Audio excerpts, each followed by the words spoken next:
people will remember how you made them feel. And Nick was,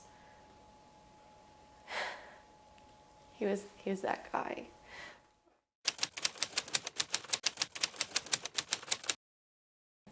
My name is Kelsie Hancock. I am a captain in the Marine Corps. I served on active duty from 2015 to 2019. I was a communications officer of 602.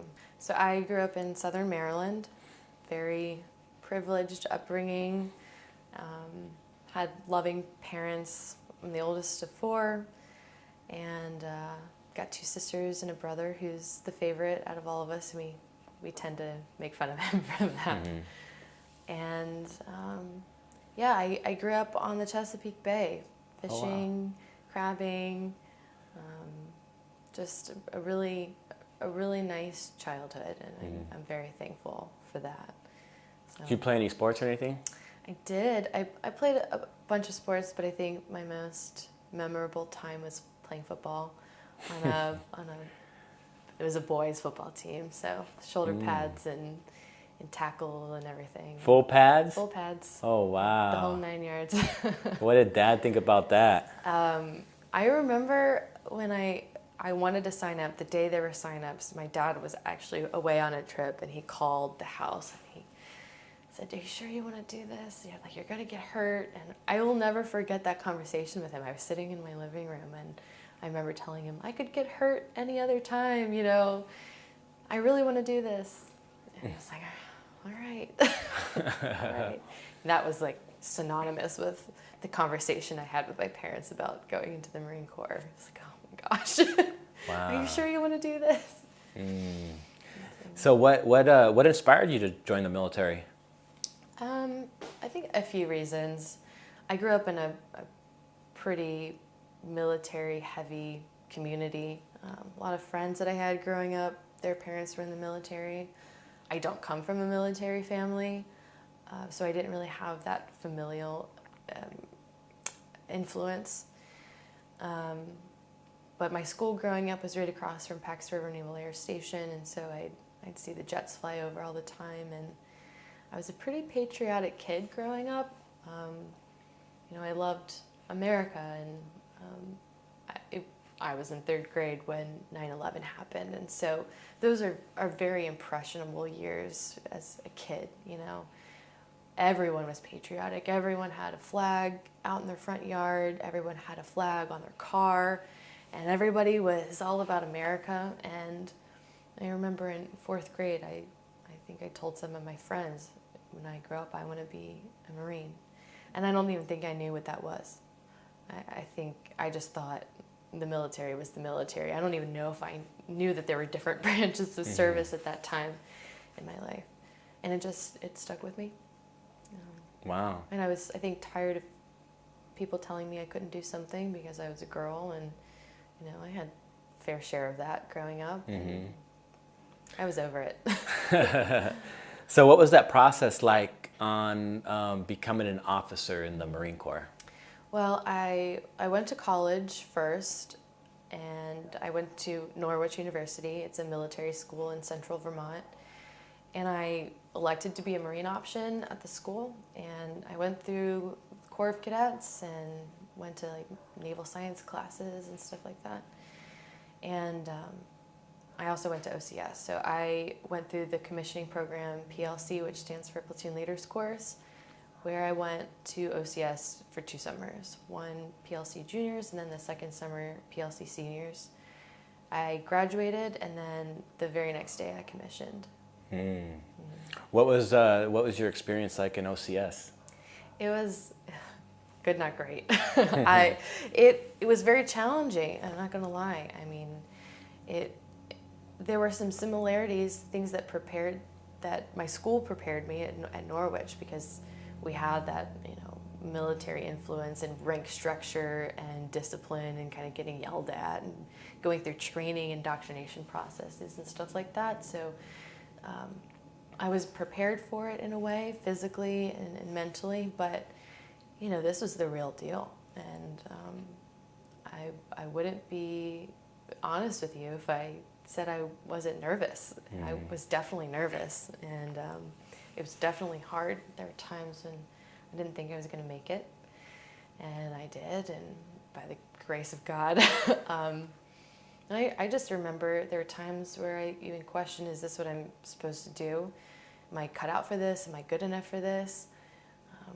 Am I strong enough for this? Both, mentally and physically.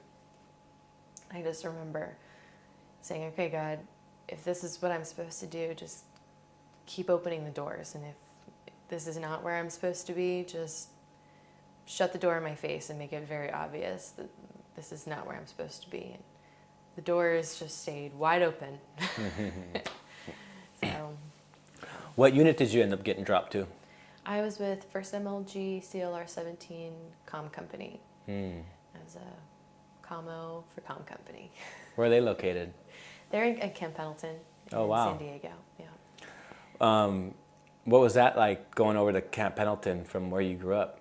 It was actually pretty awesome. And a funny story, when I was little, I used to tell my parents that I was going to go live in California. They're like, why do you want to live in California? And I don't know, it just looked cool. I saw, the movies, California looked really neat. And I ended up stationed there, and that was not where I had original orders. I had original orders to Camp Lejeune, and there was a guy in my class who wanted to go where I was going. I was going to some Victor unit, I don't even remember. And he didn't want to go to a logistics unit, and even though that logistics unit was in sunny San Diego, he wanted to be with the grunts. So he said, do you want to trade orders, because there are a couple other students in the class who are swapping orders, and the instructors are letting us do that. And I said, where are you going? And he goes, Camp Pendleton. And I said, absolutely, let's go talk to them right now. So we marched ourselves right to the instructor's office, and I was like, hey, this guy wants my orders. Can we swap? And they're like, fine. So Nice. that's how I ended up on Camp Pendleton. Nice. Yeah, I was pretty lucky. So what's it like showing up to a new unit as a new officer? That's a great question. I was very nervous, and I can imagine everybody else was too. I think I went into my unit feeling a little bit defeated because I didn't do so great at comm school. It wasn't my first choice. It's definitely not what I'm great at. And so I didn't really have a whole lot of confidence checking into my unit, thinking that I was going to be like this fantastic platoon commander who knew everything. I think I had pretty high expectations for myself and not wanting to fail. So I was pretty nervous. For me personally, I think I struggled to make connections with people. And it's kind of a combination of the culture, but also kind of what I thought about myself at the time, and having pretty low self-confidence and not really knowing how to build connections with other officers. I mean, the officer corps is very competitive from when you're in OCS. You're actually competing against each other.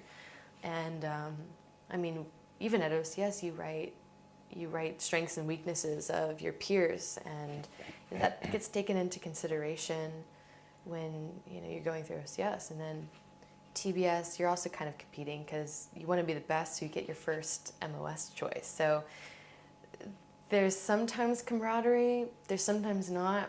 I didn't really experience the camaraderie that I was hoping for, and so I think I kind of went to my first unit a little bit not knowing how to have connections. And I was the only female officer in my unit, and that has played a part in my military experience.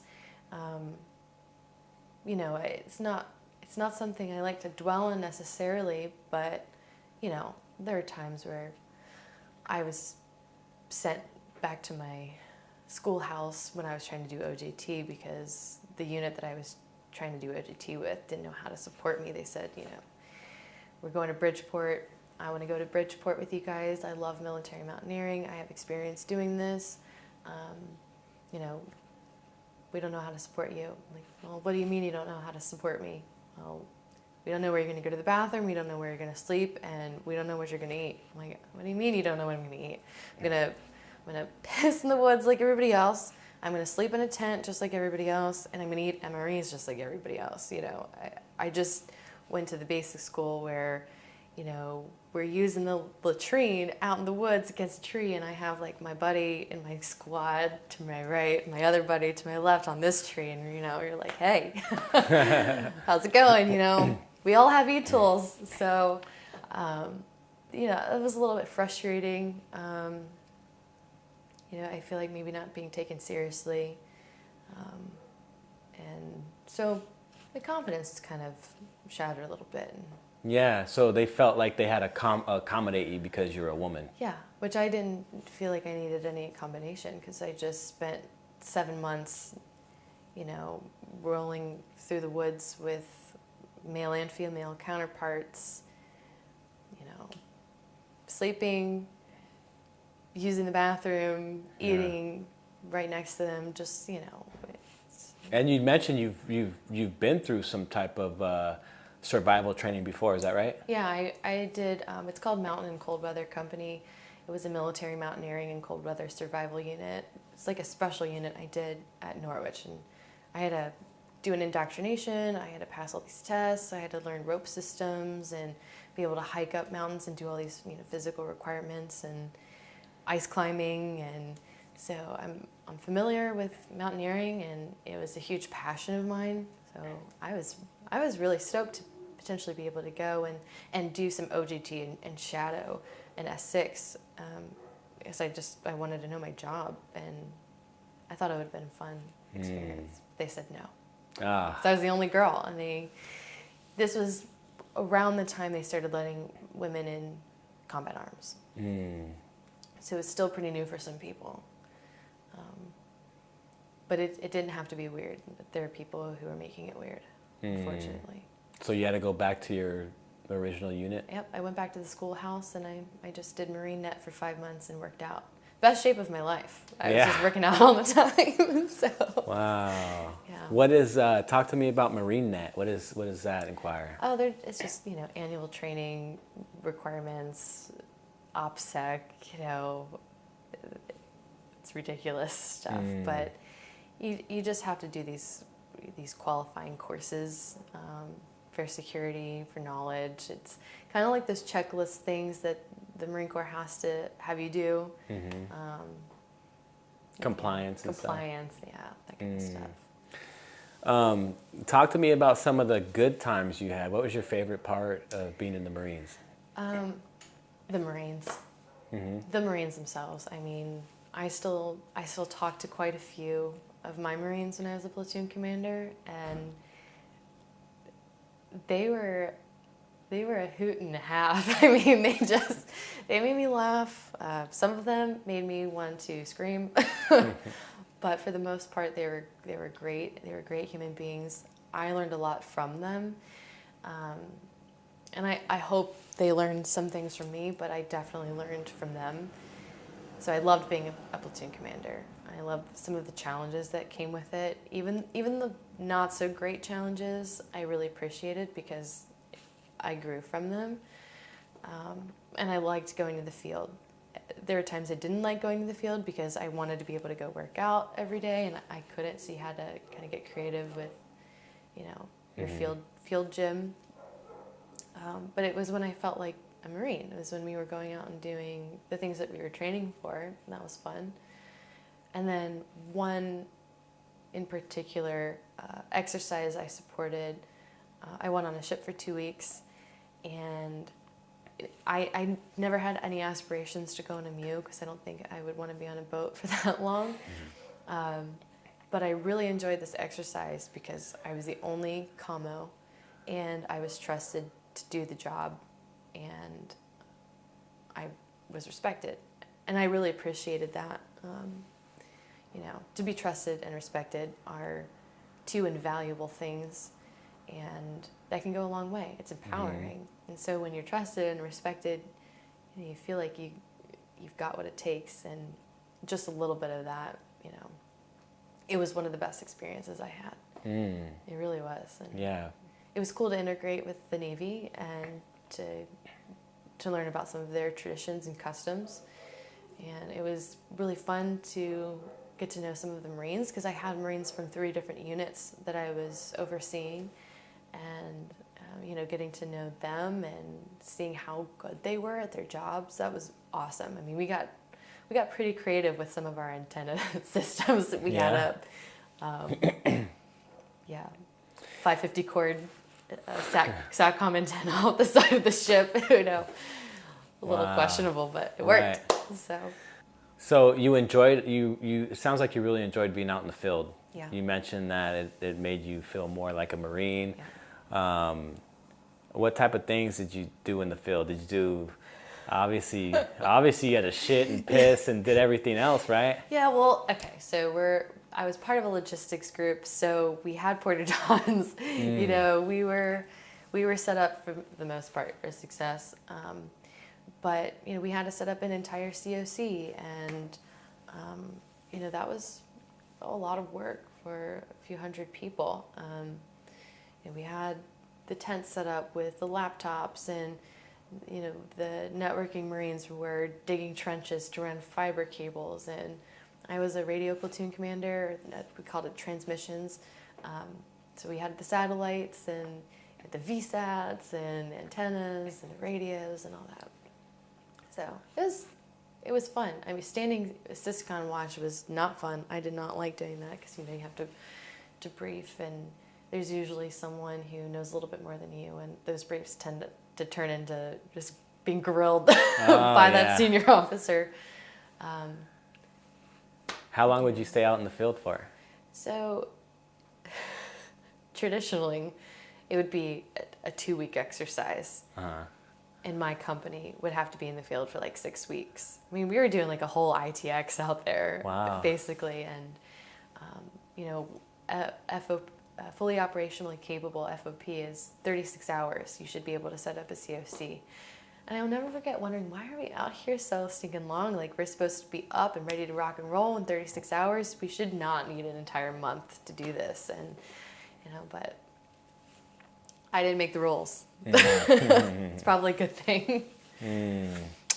So, eventually, you met somebody special during your enlistment. I did. Yeah, let's talk about that. Yeah. So, Nick Losapio, Captain Nick Losapio, I actually met him at Norwich. We went to school together. He was 2 years ahead of me. We weren't really in the same social circles, but I knew of him, he knew of me, we had some interactions.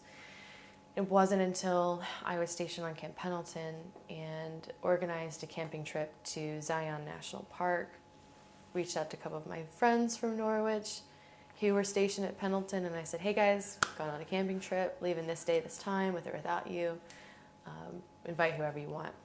And our really good friend Marty Palermo invited Nick, and Nick was smitten. He was very smitten, and he pursued me, and I stiff-armed him pretty hard. I don't think I was ready to date again at that point, and he was very persistent, and I eventually agreed to a first date. And it's actually kind of funny. After that camping trip, he sent me a text and he said, hey, I was wondering if your dog was available on Tuesday. I have a dog. His name is Finnegan. He is my best friend.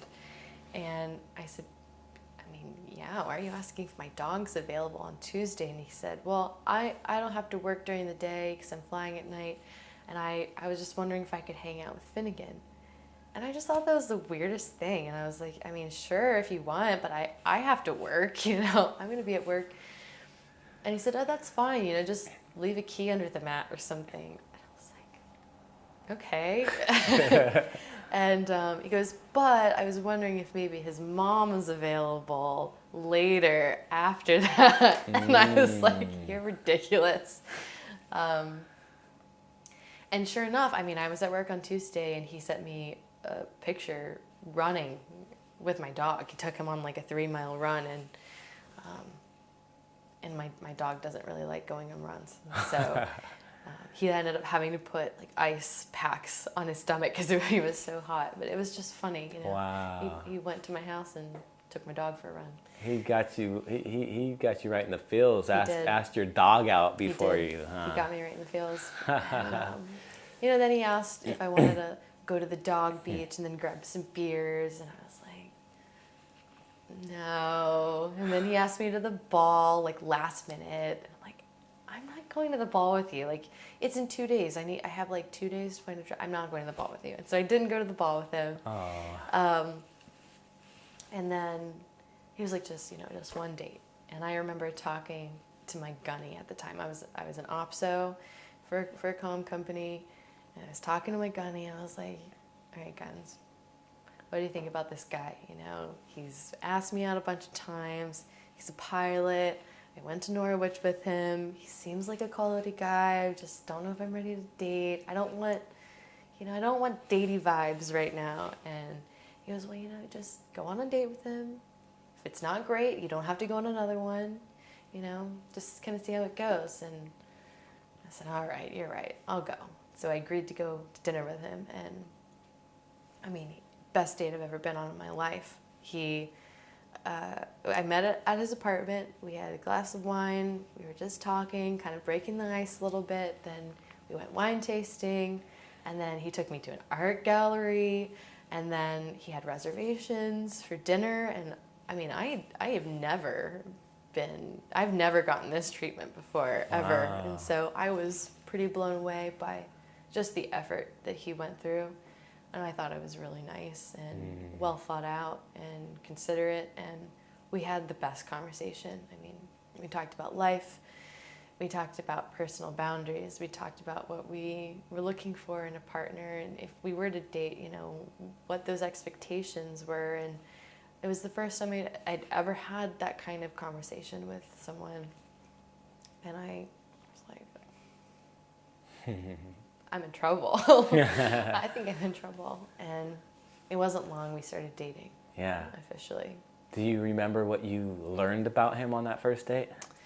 That he was just ready for a change in his life. That, he had had fun and he kind of got some things out of his system, but he was really just looking for something more consistent and something a little more grounding. And, he was starting to think about his future and where he saw himself going and the kind of life he wanted to have and the freedoms that he wanted to have. And I just thought it was really nice because we were pretty much on the same page with what we wanted. Want to have a family one day, maybe, but don't want to rush it. Don't really want to rush anything. Just want to live and experience life and travel and explore and have fun. So I really like that. I really like that about him. So you continued dating? We did. Yeah, we did. So 3 months after we started dating, he deployed to Kuwait. And I remember him saying, when he asked me officially if I wanted to date, he said, I totally understand if you don't want to do this. I get it. I'm deploying. We're going to spend the first 6+ months of our relationship apart. So I totally get it if you're not on board. And I just remember saying to him, if I don't say yes, I am going to miss out on like the greatest thing that could have happened to me. So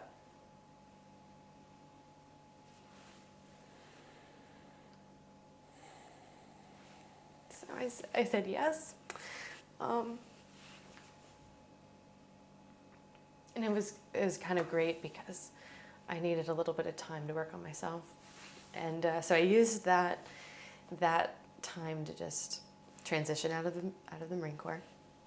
I went on terminal leave that year and went on some cool trips and kind of just focused on me. And it was just really great to know I had someone in my corner who cared about me and supported me, just kind of recentering and recharging.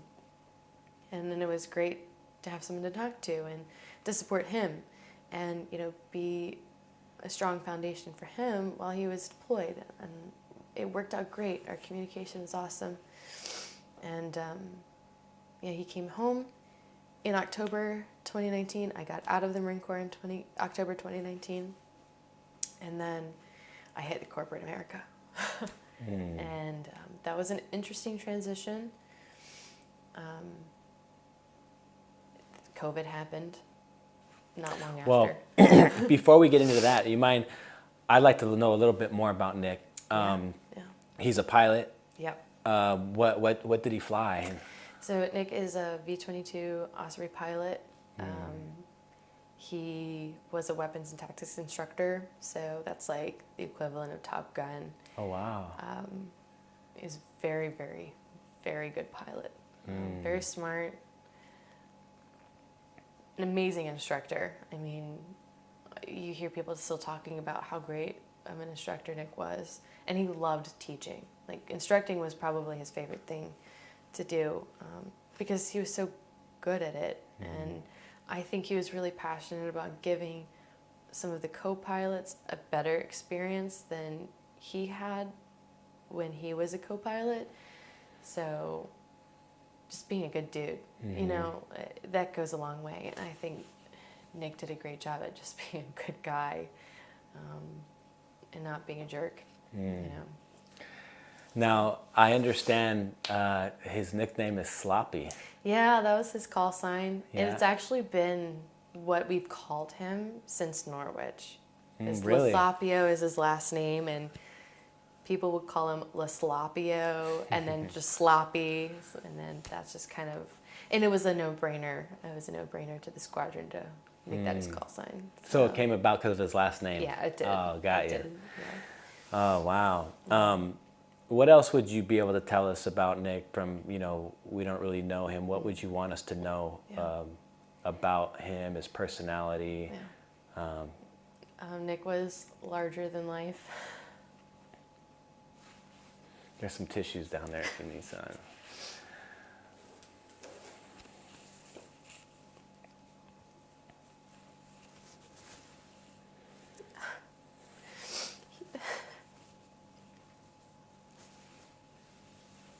He was an amazing friend to people. Like, he valued relationships with people and leaving people better than he found them. He liked having fun. He loved drinking mimosas. He loved brunch. He loved the little things. You know, the little things brought him so much joy. Anything that had to do with hanging out with his friends and people that he loved were what made Nick Nick. He had the most ridiculous laugh, and everyone said it was like a donkey laugh. But you could literally hear it over crowds of people. You could point him out of a crowd. He was loud, and he was so loud. But he had such a big heart. He had a lot of love to give. He was passionate about things, and he was so determined. But like everything he did with purpose and conviction and seriousness. Like, safety, always paramount to him. There were times he would come home just so angry at some people who were, you know, trying to take unnecessary risks in training environment, and he would say, "We do not have to do this. You know, we're not in a combat zone right now. We don't have to take this risk. It's ridiculous." Or, you know, he could recite SOPs off the top of his from the back of his hand. He was so well versed in the ins and outs of the aircraft, protocols, SOPs, you name it. And I think that's why people loved flying with him, because he was a voice of reason, he was level-headed about things, and he didn't take unnecessary risk. Safety was paramount. He knew how to fly the plane. He had some close calls before, and he handled it perfectly. And he was a great instructor. Mm-hmm. He'd been on 3 combat deployments. He, you know, people listened to him. Mm-hmm. He had the experience. And how long had he been in the, you said, I think he was 2 years ahead of you or something? He was. Okay. So by the time of the mishap, he had been in for just over 8 years. Okay. Okay, so you were starting to talk about you transitioned out and got into the corporate world. Yeah. Okay. Yeah. Talk to me about that. Well, not long after, not long after I got out in 2019, I was doing my corporate job for a little while, and then COVID happened in March, and everything shut down. So we started, working from home, working remotely, and everything. And that was pretty nice. But I don't think I was really happy. I didn't really know what I was doing or what I wanted to do with my life, and I just figured I'll use this time to explore a little bit. And I've been a big traveler, and I like taking pictures of places I go and documenting it. So I started a little travel blog and started doing a little bit more traveling during COVID to places I could go. And then towards the end of 2020, or around September 2020, we got our first apartment together. And man, you learn a lot about a person moving in with each other. It was so funny. That same weekend we were moving in with each other, we took a sailing course together because we wanted to learn how to sail, and we thought it would be a fun thing to do together. And I don't know if you know this, but the physics of sailing are very similar to the physics of flying a plane. I have no idea. Really? I didn't know either. Nicholas made it a point to let me know. And we would always joke that taking a sailing course is a prerequisite to getting married to someone. And we realized that if we could survive a sailing course together, our marriage was going to be able to survive anything. Or our relationship, rather, because we weren't engaged yet. It was very funny. He was getting quite frustrated with me, and I was not conceptualizing the sailing as quickly as he was. And so it was. I just remember us moving in that weekend, and I'm just like, oh, I don't know if I can do this, But it was great. It was. I'm so glad we did. And then it wasn't long after we moved in together around Christmas that year. He came to Maryland to visit my family, and he asked my dad for his blessing. Oh, wow. Yep. Nice. Yeah. And what did your family think about him? Oh yeah, they loved him. I remember when I first introduced one of my sisters to him, she was like, oh yeah, he's great, very cute, minus the stash, that can go, because at the time he had a mustache. Yeah. I wasn't a huge fan of it. But so you'd mentioned that when you move in with each other, you learn a lot more about each other. What kind of things did you learn about Nick from moving in with them? Just how we communicate, and when you live apart, you have some space and distance apart, but then when you live with someone, you're like there all the time. And I think we both needed to learn how to communicate with each other. And I realized that Nick really liked to run the dishwasher at night when we were watching a movie, stuff like that. And he realized very quickly that I'm a pretty controlling person, and I like things a certain way in the house. And so like little things like that, they're very normal things. But when you first move in with someone, they tend to feel like very big things. So Right. Yes. Yeah, he proposed. So we rented a Sprinter van, and we went to Mammoth Lakes with some of our friends who were also Osprey pilots, Mike and Trish. And we actually went to their secret wedding. We were witnesses at their secret wedding. So it was a very special weekend for all of us together. They knew that Nick was going to be proposing. Obviously, I didn't. But we all got in our Sprinter vans, and we went up to Mammoth Lakes, and we hit up some hot springs, and then we went skiing.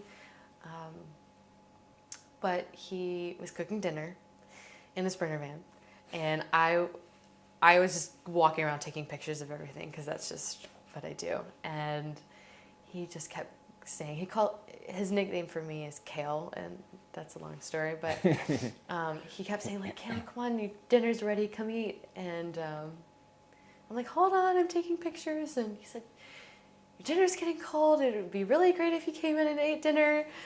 I'm like, okay, I'm coming. And so I went in and sat down, and he made tacos and put a whole bunch of guacamole in there. And I was sitting down in the Sprinter van. I'm stuffing my face with this taco. I mean, it was gross. I had guacamole all over my hands. Like, I've never eaten something before, right? And I had it all over my face. It was a great look. And he knelt down and he asked me about the question. And I was like, oh my God, are you serious? Like, just the whole wave of emotion of being proposed to. And I remember being like, Nick, I have guacamole all over me, And he yells out of the Sprinter van to our friends, and he goes, guys, she said yes. And our friend Trish said, what the fuck, Slappy? I wasn't even ready. And apparently she was supposed to take pictures of everything, and that's one of the whole reasons why they were there, is to take pictures. And so she runs over with her camera, and she goes, what am I even supposed to take pictures of right now? So, but that was just a great weekend. I couldn't have asked for it better. I mean, he thought it all out. He planned it all, and it was just really sweet. He seems like an excellent planner. He's a good planner. Yeah. Yeah. I was thinking that you were gonna that he put the ring in the taco, and you're about to eat the ring or something. No. I was like, oh no! Don't tell me you're gonna choke on the ring. Thank God. Yeah. Wow. Yeah. And you weren't expecting that at all, huh? So I had this little inclination, because I would always plan our trips. And I always drove. Like, Nick likes to fly planes. He doesn't like driving on long road trips. And he would always complain when we were going on a long road trip. And if he had to drive, he would only drive for like an hour, and then he would say that he was tired. Like, you drive now. So, all right. So he drove the entire way. And he planned all of it. And I'm like, wow. It's so beautiful up there too. Oh, it was so nice. And it was in January. So it was cold, and the hot springs are really nice, and it was just awesome. Yeah. So did you guys get to like wedding planning and stuff? We did. So this was 2021. So January 2021, he proposed. I started planning probably around March, but he went to WTI in March, and then had to do some deployment workups, because right after WTI, like 3 days after he graduated, he went right on deployment. So he was deployed most of 2021. What's WTI? It's the Weapons and Tactics Instructor school. So that's where he got that certification, and like the Top Gun level. Nice. And so I had been planning the wedding that whole year, and I bought a house. So I moved us into our home, started renovating it, getting some things ready for when he came back from deployment. And because we had talked, we were tired of renting, and we were in a place where it made sense that we could buy, and interest rates were low and all that. So we went for it, and so we had settled on a really pretty venue in Fallbrook, and it was like this Italian villa sort of venue, all outside. It was very pretty, and we had planned our honeymoon, and we were hoping to go through Italy, and everything was booked. Had the dress, had the venue, had the photographer, had the DJ, flowers, all that stuff, and he came back in. So I'm kind of getting ahead of myself. He got back from deployment in October 2021. We did our engagement pictures that month. We had Christmas, and ended up getting COVID. Like and most of us. Kind of ruined our New Year's plans. And then we did some pretty special things together from January until June. I got to watch him fly with one of his buddies in Santa Barbara, and our really good friends, Lauren and Nick. So we took a trip there. It was Valentine's Day. I got to watch him fly on Valentine's Day. Nice. March, we hit up Puerto Rico and explored there for a little bit, and then spent a few days in Miami. And in April, we did some fun hiking in San Diego. And May, his sister came to visit. We celebrated our birthdays in March too. That was fun. And I took him dirt biking in April. That's something he really wanted to do he had been saying for years that he wanted to just go dirt biking through the desert. So I took him down to Ocotillo. Nice. And we did that. And that was really fun. And in May, his sister visited, and then a week and a half later, he was gone. So if you would, talk to me about that day.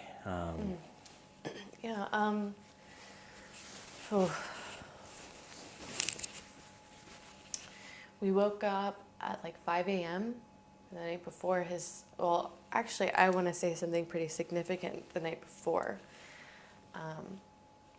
The night before, he came home early from work, and he brought me a dozen roses. And he had always gotten me flowers just to be nice. And like times I would go to the field, I would come home and there'd be a bouquet of flowers at my door.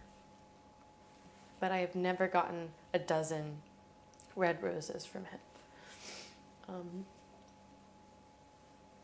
And he had written me a 2-page letter of how much he loved me.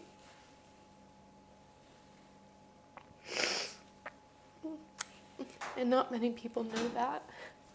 Just our close friends and family. But it was almost like God knew I was going to need that as a reminder.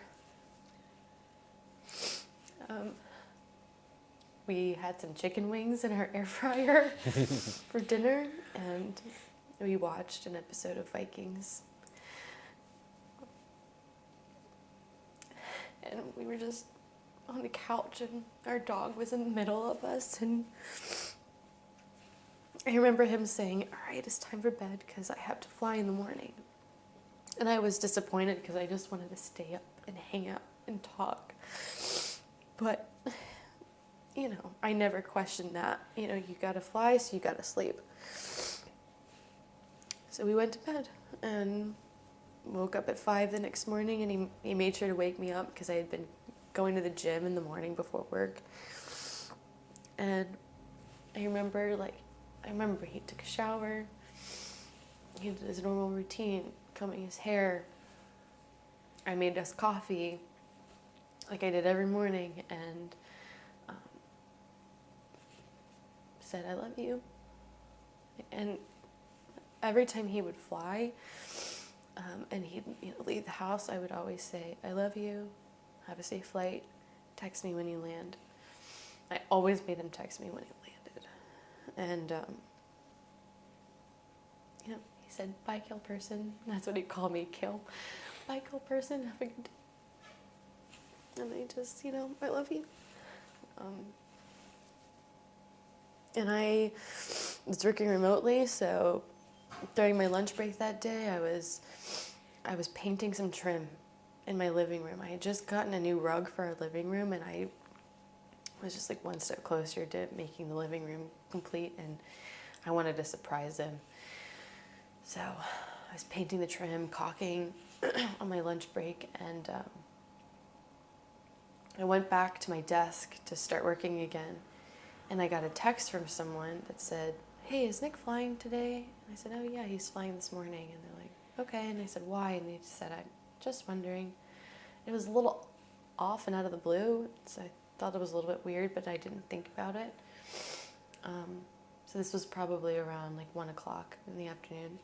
And by 3 p.m., my aunt texted me, and she said, "Oh my gosh, Kelsie, I just heard about the Osprey crash in San Diego. Please tell me Nick is okay."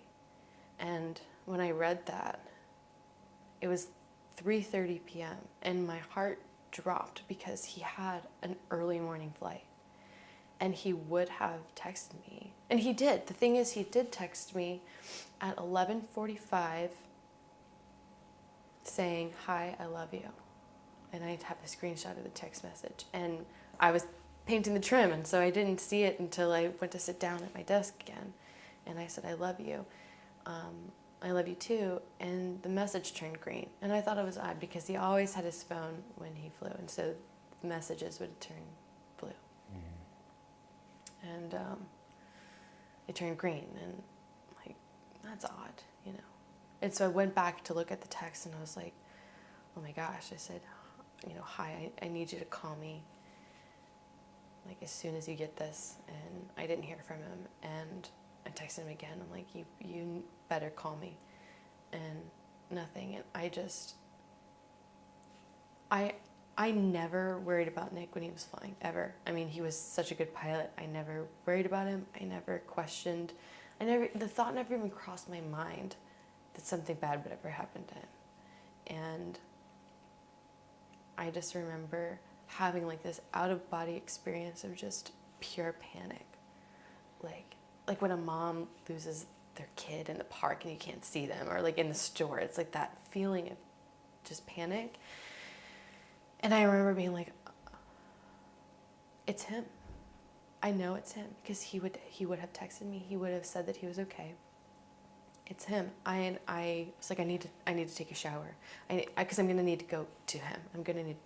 I just thought, he's not gone, he's just hurt. And so I'm going to need to go to him and go to the hospital or something and take care of him. So I need to take a shower. So I hop in the shower and I'm cleaning up real quick, and I'm just like frantically like, what do I do? And I just stopped working completely. I just left my computer. And I called my friend, and I said, have you heard from your husband? Her husband was in the same squadron. And she said, no. I said, okay, there's been an accident.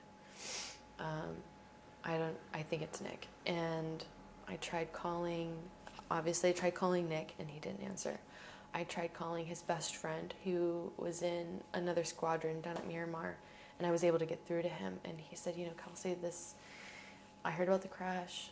You know, it's likely that you're not hearing from them because, you know, you go into River City when there's a crash, and that's where they take forms of communication, and you can't contact anybody.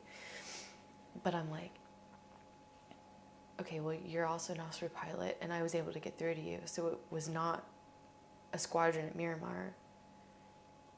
And it happened in El Centro, and that's where Nick was flying today. And I can't get in touch with anybody from the Purple Foxes. It's him. And so I just called my friend. She came over. She sat with me, and then my other friend came over and sat with me, and we just waited. And 9:25 p.m.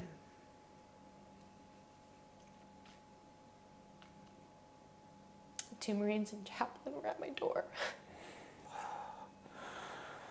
And I remember like getting the knock, and I knew what it was. And the whole walk down the hallway, I was like, please God, please let it not be this. And it was two of our really close friends and their alphas, and I was like overwhelmed, but there was like something in my brain, and I don't know if it's like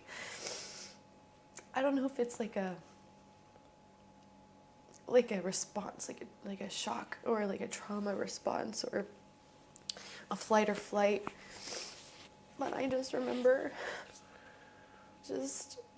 I felt like my body went rigid, and I like squared up, and I was like, okay, what do I need to do?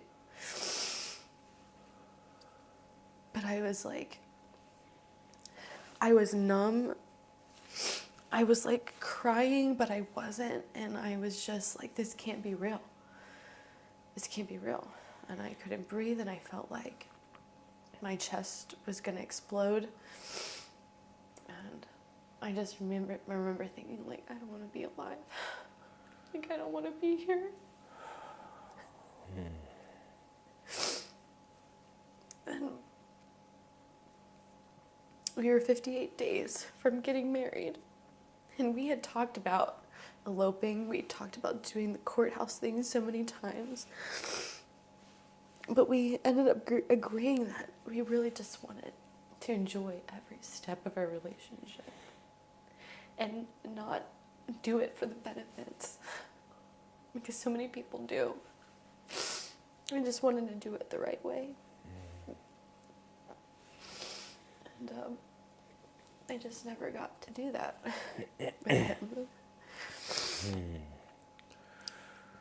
And I couldn't call his family because they hadn't been notified yet. So I knew they didn't even know there was a crash. So I knew for about 6.5 hours that there was a crash.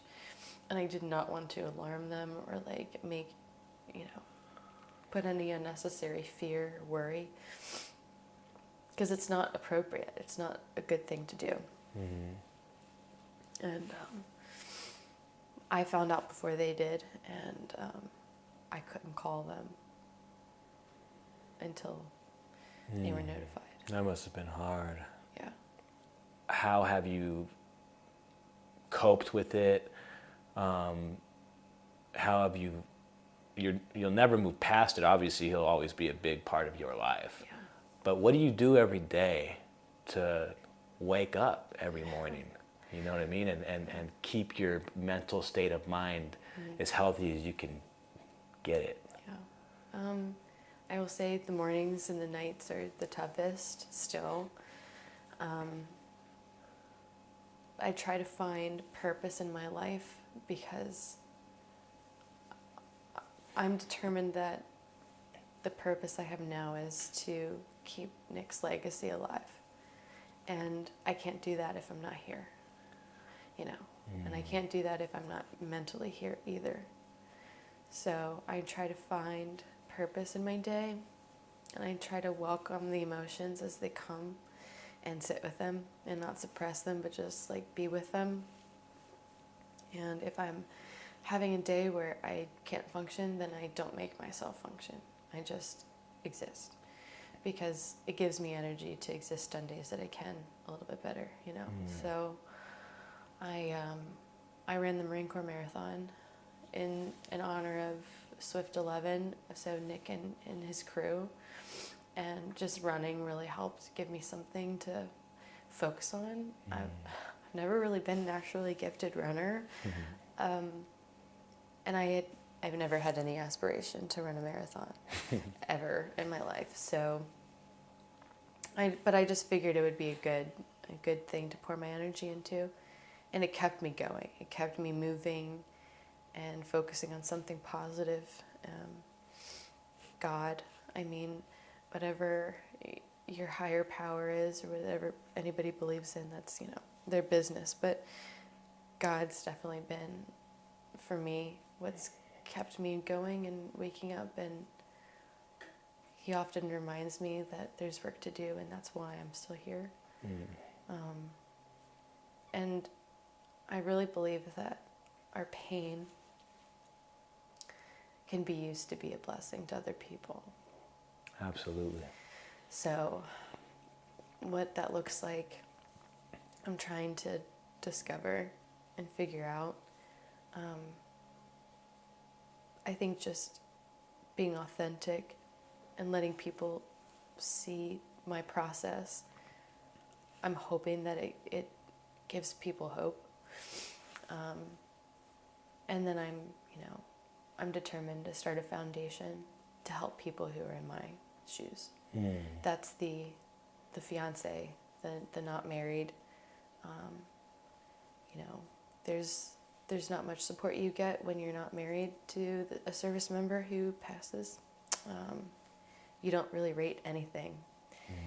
And that's been the biggest struggle, is that a piece of paper has been like the determining factor of validating our relationship. And I know in my heart that I don't need a piece of paper, right? But it has been like, I don't know what the term is, but there's collateral trauma in a way.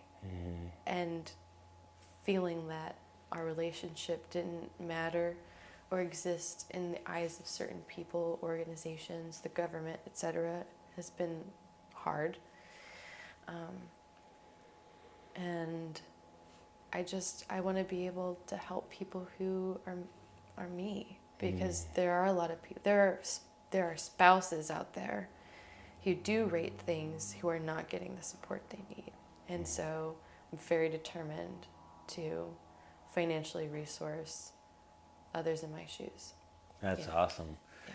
I think that would be a super impactful organization Yeah. to start. That's amazing, because there's definitely more people that are in your exact same situation, right?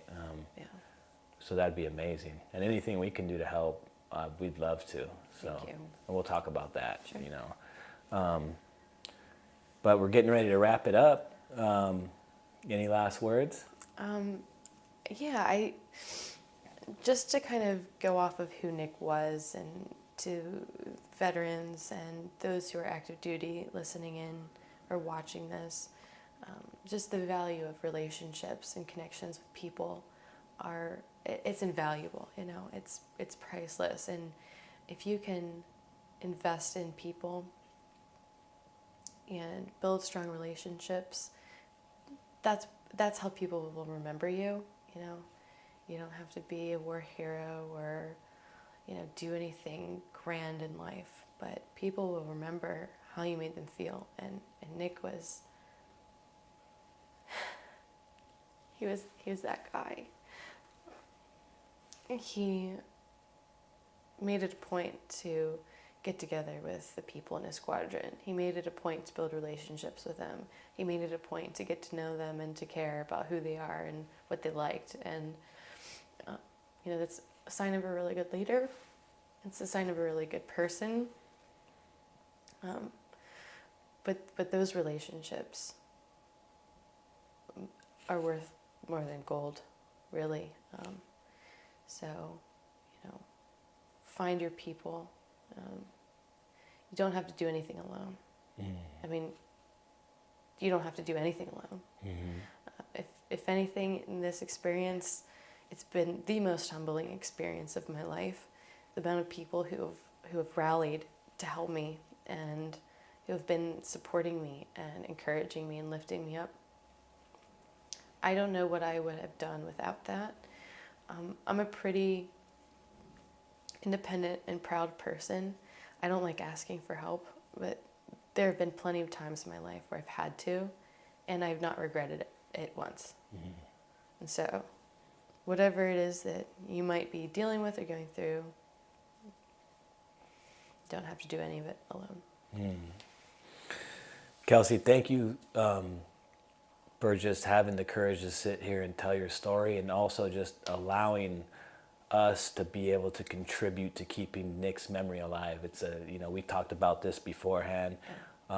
It's a huge, huge deal for us, and we're happy to do it. It's just an honor for you to be here and share your story with us. Thank you. So thank you very much. It. Thanks a lot. Push it to the limit, I can't go no more. Red light, no way, I'm coming back home.